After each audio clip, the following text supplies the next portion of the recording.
সকাল সকাল ঘুম থেকে উঠলাম, থেকে উঠে দেখি শরীরটা দুর্বল দুর্বল লাগতেছে। এরপর গুইনা গুইনা 6টা ডিম সিদ্ধ দিলাম 3 জনের জন্য রাইস কুকারের মধ্যে। এর মধ্যে অনেক পুষ্টি আছে। ডিম সিদ্ধ করার জন্য রাইস কুকারের সুইচটা অন করলাম। এরপর আমি এক গামলা কাপড় নিয়ে টিউবওয়েলের দিকে গেলাম। চুপড় কাচ্চা রোদে শুকা দিলাম। এরপর পোলাপানের জন্য 4টা পোলার চাল ধুয়ে নিলাম। এরপর এই চাউলের মধ্যে পরিমাণ মতো লবণ দিয়ে দিলাম। তেল দিতে যা দেখি বোতলের মধ্যে তেল নাই, কি যে একটা মুসিবতে পড়লাম। তো একটু তেল আছে, সেই তেলটুকু এখন ঢাইলা দিলাম। টুকরা পেঁয়াজ পাতা আর এক টুকরা দারচিনি দিয়ে ভালোভাবে নাইড়া মিশাই নিলাম। মিশানো হয়ে গেলে গপ গপায় পরিমাণ সারাই কতখানি পানি দিয়ে দিলাম। রান্না হইতে হইতে মাইজে আইছি এক গাঁটি থালাবাটি। গ্যাসের চুলায় বসাই দিলাম। চটপট রান্না হয়ে গেল। পোলার জন্য টিফিন বাইরে নিলাম। টিফিন গুছাইয়া মাইপুতে এখন মাদ্রাসার দিকে রওনা দিচ্ছি। প্রতিদিনের মতো আজকেও লেট করছি। চিপা চাপা রাস্তা দিয়ে মা ছেলে দৌড়ায় দৌড়ায় যাইতাছি। সেদিক না তাকাইয়া বন জঙ্গল দিয়া মা ছেলে ইচ্ছা মতো দৌড়াইতাছি। আলহামদুলিল্লাহ প্রতিদিনকার মতো লেট করে হইলেও দৌড়ায় দৌড়ায় আজকেও মাদ্রাসায় উপস্থিত হইছি। আসসালামু আলাইকুম, কেমন আছেন সবাই? নিশ্চয় আল্লাহর রহমতে অনেক ভালো আছেন। আলহামদুলিল্লাহ আমি জান্নাত নতুন একটা ভিডিও নিয়ে চলে আসলাম আপনাদের মাঝে। জিহাদের মাদ্রাসার পাশে নদী, জিহাদের টিফিনের সময় হয়েছে, তাই নদীর পাড়ে আসলাম জিহাদকে নিয়ে টিফিনের ফাঁকে ঘুরতে। আজকে নদীর পাড়ে এত সুন্দর বাতাস, তাই মা ছেলে নদীর পাড়ে আসলাম দাঁড়িয়ে দাঁড়িয়ে প্রকৃতির এই সুন্দর বাতাস অনুভব করতে। নদীর পাড়ের এই জায়গাটার এত সুন্দর ভিউ, সাথে প্রকৃতির দারুণ বাতাস, সব মিলিয়ে অসাধারণ লাগছে। কারা এই প্রকৃতির সৌন্দর্য আপনাদের কাছে কেমন লাগছে জানাবেন কমেন্টে। নদীর নাম হলো ধলাশরী নদী, আর এই নদীতে প্রচুর পরিমাণে পানি থাকে। এখন তো বর্ষাকাল, দেখতেই তো পাচ্ছেন নদী পানি দিয়ে ভরে একদম টইটম্বুর হয়ে গেছে। এতটা পরিমাণ বাতাস, বাতাসের শব্দ কানে এসে বাজে। জিহাদ তো খুব খুশি নদীর পাড়ে এসে। ভয়ে জিহাদকে নিয়ে কখনো নদীর পাড়ে আসি না, কারণ মাদ্রাসা থেকে জিহাদ যদি আবার নদীর পাড়ে চলে আসে, যাতে দুষ্ট মাথায় কখন যে কোন ভূত চাপে কে বলতে পারে। আজকে শুধু বাতাসটা অনুভব করার জন্য ছেলেকে নিয়ে আসলাম নদীর পাড়ে। আমরা এই না ওই যে দেখেন আরেকটা ভাবেও আসছে ছেলেকে নিয়ে নদীর পাড়ে ভিডিও করতে। আপনারা নিশ্চয় ভিডিও দেখে বুঝতে পারতেছেন কি পরিমাণ বাতাস হচ্ছে। নদীর পাড়ের এই বাড়িটা আমার কাছে তো খুব সুন্দর লাগে দেখতে, কিন্তু নদীর পাড়ে বাড়ি করে থাকার আমার কোনো ইচ্ছা নাই, কারণ আমি অনেক ভয় পাই। তো যাই হোক, নদীর পাড়ের এই ভিউটা আপনাদের কাছে কেমন লাগলো অবশ্যই কমেন্ট করে জানাবেন সবাই। আপনাদের বেশি বেশি লাইক কমেন্ট পেলে আমি আবারও নদীর পাড়ে আসবো ভিডিও বানানোর জন্য। এখন আমি জিহাদকে বলতেছি টিফিনের সময় শেষ, চলো মাদ্রাসায় যাই। কিন্তু জিহাদ তো যেতেই চাচ্ছে না, বলতেছে আম্মু আর একটু দাঁড়াই। মহান আল্লাহ তাআলা সৃষ্টি কতটাই না সুন্দর, চোখ দুইটা জুড়াই যায় যেদিকেই তাকাই। যেহেতু জিহাদের আব্বু দেশে নাই, দেশে থাকলে মাঝে মধ্যে আসা হইতো নদীর পাড়ে হাঁটতে। আমার একদমই ভালো লাগে না একা একা কোনো দিকে যাইতে। অনেকদিন ধরে মনে মনে ভাবছিলাম যে একটু নদীর পাড়ে আসবো, কিন্তু আসি আসি করে আর আসা হয় নাই। আজকে এত সুন্দর বাতাস দেখে আর থাকতে পারলাম না, ছেলেকে নিয়ে চলে আসলাম। যাই হোক, নদীর পাড়ে এই ভিউটা মা ছেলে খুব সুন্দর ভাবে অনুভব করলাম। জিহাদের মাদ্রাসা ছুটি দিয়ে দিচ্ছে, এখন মা ছেলে যাইতাছি বাড়ির দিকে। বাড়িতে গিয়ে রান্না বান্না, ঘরের কত কাজ যে পড়ে আছে। সারাটা দিন বাচ্চাদেরকে নিয়ে থাকতে হয় দূরের উপরে। এই যে দেখেন গাছের কাঁঠাল ফাইটা রয়েছে কত সুন্দর করে। তারা কাঁঠাল দেখতে কত কিউট লাগতেছে। আহারে, দুই পুটলা কুরবানির গরুর গোশ ফ্রিজ থেকে বের করে রেখে গেছিলাম মাদ্রাসায় যাওয়ার আগে। গরুর গোশ গুলি খুব সুন্দর ভাবে ধুয়ে এখন মশলাপাতি দিয়ে মাখাই নিলাম। এখন বসাই দিব রাইস কুকারে। যেহেতু আকাশে মেঘ জমে আছে, যে কোনো সময় বৃষ্টি হতে পারে, ভাবছি আজকে গরুর গোশ দিয়ে খিচুড়ি রান্না করব।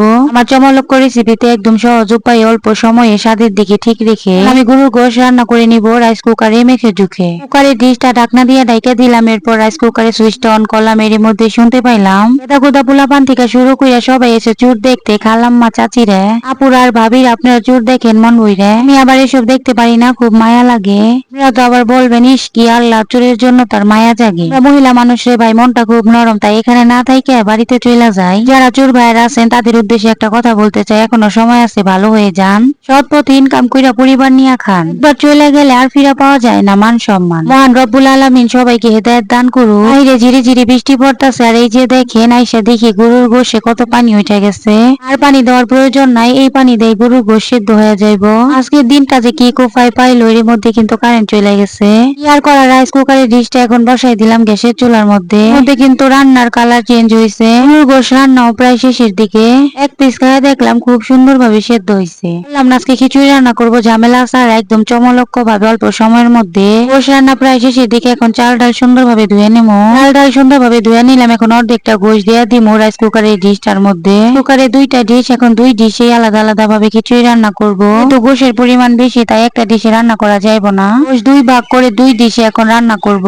ডিশ চুলায় বসাবো, আরেক ডিশ রাইস কুকারের মধ্যে বসিয়ে দিব। তবে খুব অল্প সময়ের মধ্যে রান্না হয়ে যাবে। খিচুড়ির চাল ডাল সবটাই সুন্দরভাবে ফুটবে। সে চুলায় বড় পাতিলে রান্না করলে খুব একটা ভালো হয় না। আমি বুদ্ধি করে এইভাবেই করছি রান্না। ঝোল সহকারে গরুর গোশত দিয়ে এখন চাল ডাল ভালোভাবে নিচ্ছি মাখিয়ে।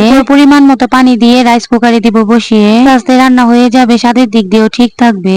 যারা আমার খিচুড়ি রান্না দেখে অবাক করছেন তারা চাইলে এভাবে খিচুড়ি রান্না করে দেখতে পারেন। স্বাদের দিক দিয়ে ঠিক থাকবো, ভেজাল ছাড়া অল্প সময়ের মধ্যে রান্না হইব। আর খুব একটা ধৈর্য নাই সব ধরনের রান্নার মধ্যে, তাড়াহুড়া করি তাই। সবাই মিলে কোনো কিছু খাওয়ার মজাই আলাদা। আজকে 2 ডিশ ভর্তি করে খিচুড়ি রান্না করছি। এমনিতেই আমার বৃষ্টি দেখলে খিচুড়ি আর বিরিয়ানি রান্না করতে ইচ্ছা করে। খিচুড়ি আর বিরিয়ানি রান্না করলে আমার বাচ্চারাও খায়, অনেকটা স্বাদ করে। এর প্রশংসা নিজে করছি না, মোটামুটি ভালোই হয় আমার হাতের চমলক্ষ এই রান্না। আমি যেহেতু একজন গৃহিণী তাই আমার ব্লগ ভিডিও গুলোতে বেশিরভাগই আমার রান্না বান্নার ভিডিও আমি আপনাদের সাথে শেয়ার করি। আমার ভিডিও গুলো কেমন লাগে আপনাদের কাছে, কিন্তু আমার ভিডিওতে খুব একটা ভিউ হয় না, মাঝে মাঝে খুব খারাপ লাগে। কষ্টের কথা আপনাদেরকে শোনায় লাভ নেই। যে দেখেন আরেক ডিশ খিচুড়ি বসাই দিলাম আমি চুলার মধ্যে। তবে আজকে দিনটা কাটলো, একদিকে চুলের উৎপাত, আরেক দিক দিয়ে ঝিরি ঝিরি বৃষ্টি শুরু হয়েছে। আল্লাহ ভালো জানে এই বৃষ্টি কতদিন থাকে। যাই হোক, আমি আবার যাবো আজকে আমার বাবার বাড়িতে। আসছে 4-5 দিন আগে প্রবাস থেকে ভাইকে দেখতে, জন্য একটু বেশি করে খিচুড়ি রান্না করছি। আমার ভাইয়ের জন্য কিছুটা খিচুড়ি নিয়ে যাব বলে, আমার ভাই আবার খিচুড়ি খেতে খুব বেশি পছন্দ করে। গরুর গোশের খিচুড়ি বলে কথা, মুসলমানদের মধ্যে বেশিরভাগ মানুষের এই গরুর গোশের খিচুড়িটা খুব বেশি পছন্দ। সে অনেক পছন্দ করে গরুর গোশের খিচুড়ি খাইতে। যখনই তার পছন্দের কিছু রান্না করি তার কথা অনেক বেশি বেশি মনে পড়ে। ওকে যে দেখেন জিহাদের আমি বৈশা পড়ছি খাইতে খিচুড়ি। সাইজের একটা হাড্ডি নিছি, জিহাদ তো হাড্ডি দেখে বলতেছে আম্মু হাড্ডি আমি খাবো। জিমিয়া তো স্কুলে আছে এখনো। জিহাদের দাদা দাদিও খাইছে, এখন জিহাদকে খাওয়ানোর পাশাপাশি আমিও খাই নিমু। স্কুল থেকে আসার পর বাবার বাড়ির দিকে রওনা দিমু। এই যে জিহাদের কাণ্ড দেখেন, একটু গরম খাইতে পারে না, মুখের ভিতরে দিছি গরমের চোটে হাতে নিয়ে বসে রইছে।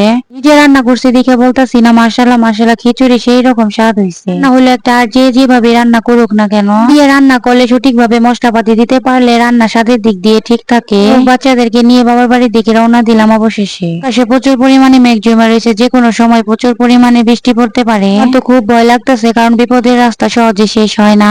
সেই ভাব ভঙ্গি আমার মোটেও ভালো লাগতেছে না। যাই হোক, আল্লাহর নাম নিতে নিতে যাচ্ছি, কি হয় সামনে দেখি। আমার শ্বশুর বাড়ি থেকে আমার বাবার বাড়িতে যাইতে মোটামুটি ঘন্টাখানিক সময় লাগে। আকাশের অবস্থা দেখে তো মনে হচ্ছে না এতটা সময় আছে হাতে। বাতাসও হচ্ছে খুব জোরে জোরে। আপনারা যারা আমার চ্যানেল নতুন আছেন, আজকে প্রথম আমার ভিডিওটা দেখতেছেন, প্লিজ প্লিজ প্লিজ ইউটিউব থেকে দেখে থাকলে একটা সাবস্ক্রাইব করে অল নোটিফিকেশন অন করে রাখবেন। আর যারা ফেসবুক থেকে দেখতেছেন তারাও একটা ফলো দিয়ে দিবেন। ইনশাআল্লাহ আমি নতুন ভিডিও আপলোড করার সাথে সাথে আপনারা নোটিফিকেশন পেয়ে যাবেন। দেখি আমার ছোট বোন কেক বানাচ্ছে। এই যে দেখেন, রাস্তা আসার পরে বৃষ্টি নেমে গেছে, বৃষ্টিতে ভিজতে ভিজতে আসছি বাবার বাড়িতে। ভর্তি করে পিসফল পেরে রাখছে গাছ থেকে। এত বড় বড় রসালো পিসফল খাওয়ার মানুষ নাই। আসলে যারা যেটা বেশি পায় তাদের সেটা খাইতে ইচ্ছা করে না। এই পিসফলকে অনেক এলাকায় আবার বলে কাটলিচু, কিন্তু আমরা পিসফল নামেই চিনি। আমি কতগুলি পিসফল নিলাম খাওয়ার জন্য। তো আমি পিসফল খুব একটা খাইতে পারি না, তো বাবার বাড়িতে আসছি, খাওয়ার উপরেই থাকতে হইব। ফল গুলো এতটাই বড় বড় রসালো লোভনীয় হয়েছে, না খেয়েও থাকা যায় না। এখন আবার চকলেট নিয়ে বসছি খাওয়ার জন্য।